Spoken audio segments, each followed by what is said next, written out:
I think there are signs of relief for sure. Prime Minister Meloni just came out to the spot behind me and spoke to reporters briefly. She didn't take any questions, but her tone was quite positive. She said they had had good discussions about European solutions to the problems that everyone is facing, from the energy crisis to migration.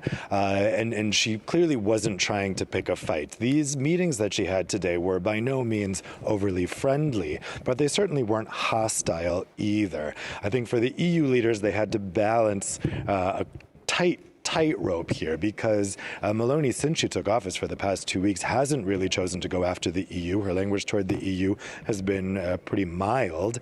And so I think they want to encourage that as much as possible. At the same time, they don't want to be seen to be endorsing the far right or really trying to normalize Meloni's far right party, which of course has its roots in Italian fascism. So this was a delicate situation tonight, and I think both sides will have walked out of it pretty happy. The question is, where do you go from here? Because this could just be an initial honeymoon period, and there may be fights to come.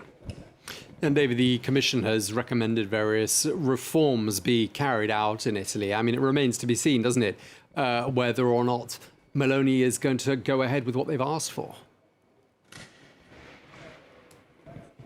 Yeah, this was a big question because during the election, Meloni suggested that she wanted to revise some of the conditions that were attached to the COVID recovery funding. That's 200 billion euros in funding that Italy is eligible for. And she was saying she doesn't necessarily think Italy should have to meet the conditions that were required when all of the 27 EU countries agreed to that. Those were conditions insisted on by hawkish countries like Germany, Netherlands, Denmark, etc. So that may have come up in her talks with von der Leyen. I have a feeling they didn't go into detail about it, though, because all of these meetings were very short. They were all under 30 minutes.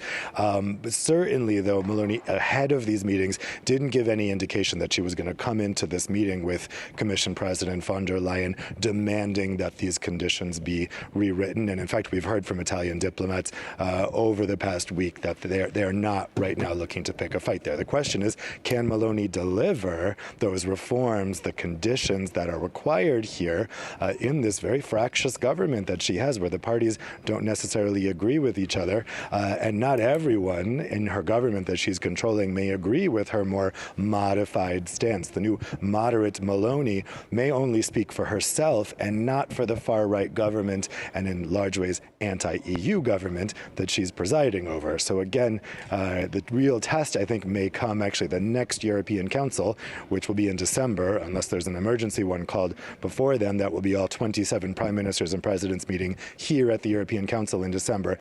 And there may be the real test if she can get along with the other EU's other leaders like Pedro Sanchez from Spain, Emmanuel Macron from France, Olaf Scholz from Germany.